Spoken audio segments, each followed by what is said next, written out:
I'm Susie Cooney, and we are just getting ready to start the big race tomorrow from Maui to Molokai. Super stoked to be doing the Maui to Molokai race tomorrow. Aloha, my name's Ryan Funk, getting ready for the 9th annual Maui to Molokai. 9 years going, you know, so it's pretty incredible to say that this event, you know, has been going strong. It's one of the most fun races of the year. I always look at it as my most fun training day. Let's just hope that the wind is amazing and the swells are massive.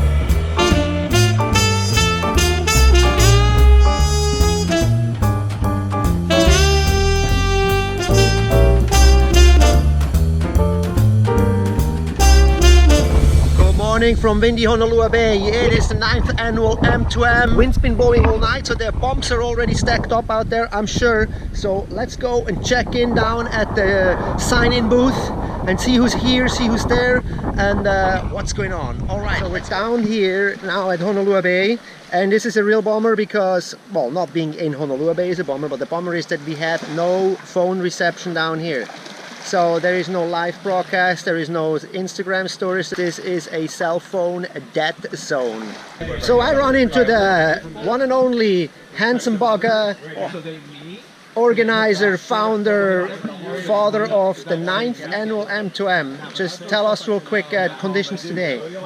You know, out of 9 years, I would say maybe like 3, I would see the wind about early this morning. To see the wind this early. And I think it's going to be a good down the pipe kind of swell going through in the wind. Yesterday, it was all the way to the harbor. Yeah. Not to speak and like to emphasize actually real quick the history of that race. This is the 9th annual race. I can't think of many races that have been standing for that long in the SUP world. What an accomplishment. Thank you. I just thank guys like Jucker too, because he was involved with this event, and many other people, you know, lots of people that was involved in this event, and to make it happen not just by me, by myself, but these other people that I gratefully really give thanks to. Very cool. Yeah, we were talking yesterday. We had Connor Baxter was here, 14 years old, little boy, teenager guy paddling across here. There was like maybe 20 guys were paddling, and look at this now. This has become quite an event. So super stoked. Yeah, thank you, Uncle. Thank you, handsome. Aloha. I just ran into Annie here. Annie is one of the young guns here on Maui, so to speak, and she actually just came back from London, if I observed that right. So just real fast. So from Maui to London and back. So how's that? How was that? It was great. I'm still a little jet lagged. Woke up at 4:15 this morning, but I'm ready and excited. I'm super happy to be back in downwinding conditions. I have a couple months of that now, so I'm excited to like count some miles in. All right, very nice. So from APP to M2M. Yeah. Aloha, Annie. Good luck out there. Ooh, thank you. So he's in foil world here, Zane, and let's talk about the pumping situation real quick. How do you pump your way into the bumps? How does that work? Like the start and all of that. What do you do? Yeah, so today we're planning on doing a start, same as the stand-up paddlers, inside Honolulu Bay. So it'll be a flat water start.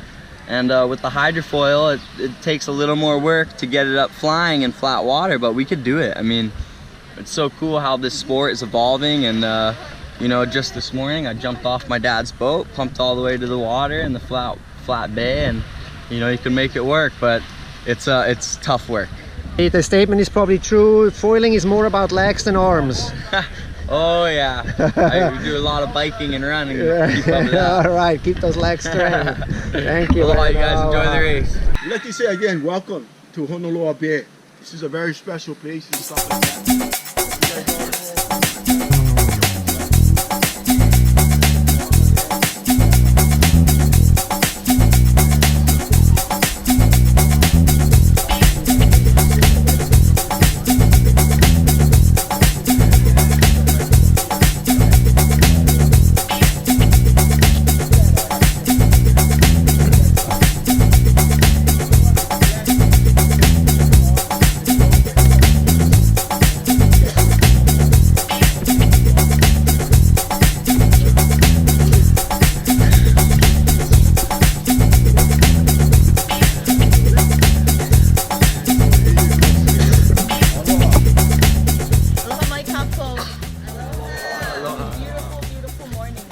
I safely boarded the Baxter vessel here.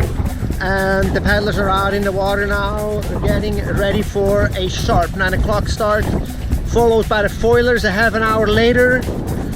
Too bad I will be ahead of the pack with Connor and not being able to see or cover the foil start. Alright, we're almost to the start and we see Connor is taking the most southern angle. He is right south to the pack and we know exactly what he's going to do. He's going to clip the point over here because the deciding factor here is who gets into the bumps first. 1 minute left to the start. And I got my camera here and I got my GoPro there and my phone in the pocket. So we're going to do live, I promise, as soon as this is going off. Right, the guys are getting anxious there. Everybody's getting on their knees, starting to creep up on the start line as we always see it and know it. Gonna zoom. And off they are. Here's the start.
So even though James kind of pulled off at the front, this is highly interesting because Connor is choosing definitely a more southern line. So that's going to be interesting to see how that plays out with the wind direction. The local knowledge is definitely key out here. And Connor knows his place like that back of his hand. But James, like his dad lives here, so they have a house here. Oh darn it, another local knowledge. Okay, so we have... James has local knowledge too. So James has local knowledge too. Alright. He spends a lot of the season like here training. Alright, okay. Here's a little insight here from the newlywed. Okay, so I'm going live here. How many viewers do we have here? We have 5 viewers. Hello. We're doing a live feed here on Instagram and we have 5 viewers. What's up with that? I think we're gonna have to face more on the vlog here and on pictures than this live thing because I don't know, that's kind of just eating up my phone battery. No viewers, we turn it off. Ciao, ciao. Got Captain Keith Baxter here, Connor's dad. I would say you're probably a crucial part in Connor's crossing here, navigation-wise. Yeah, there's a lot of water running right now, a lot of current going this way. So Connor's taking a south route and hoping that the current will push us back up to Pailolo. Casey got a little bit of a lead on him. The waves are we're kind of quartering them. As we get down here, it'll turn more behind us, same with the wind. There you have it. Channel crossing race is not only paddle strength, it's just like almost a little bit like sailing. You need a steersman and you need a navigator. Tactician. And the tactician. So yeah, highly interesting. It changes all the time. Every year it just depends on your currents. Right. And right now we have an outgoing current. So it's sucking, it's going north. All right. Back to the race, people.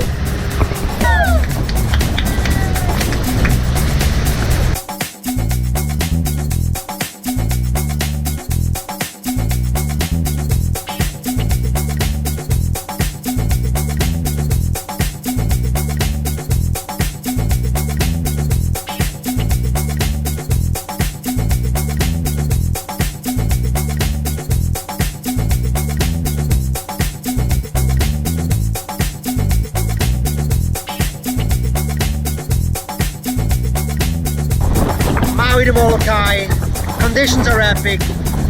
I call it like 18, 22 knots northeast, turning more to the east as we head down into the HAWAI'I Channel from Pailolo Channel. As it goes over the channel between Lanai and Molokai is the HAWAI'I Channel.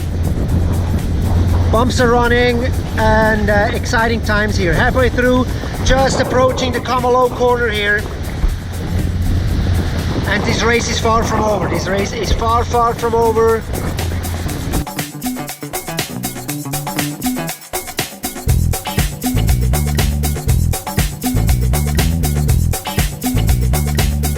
James actually went in the water for a moment, but he caught right back up. So we're talking yards, just a few yards, just a few meters distance here. This last word is not spoken for a long time. These two guys are not giving each other an inch.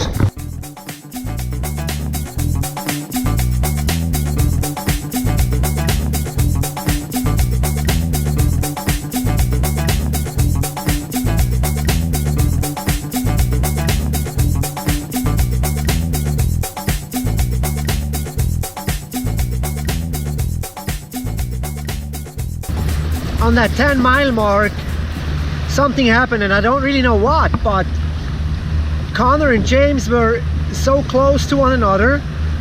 James went to the inside, closer to shore, and Connor stayed outside. And just that difference in wind must have made such a huge difference for Connor to pull away, and now they're a mile apart. That's actually really amazing to see that in these open ocean races you gotta know when and where to go and how to use the wind and the bumps. And it looks like Connor just was able to decide that race for himself, taking that outside line. Yeah, man! Oh! Woohoo!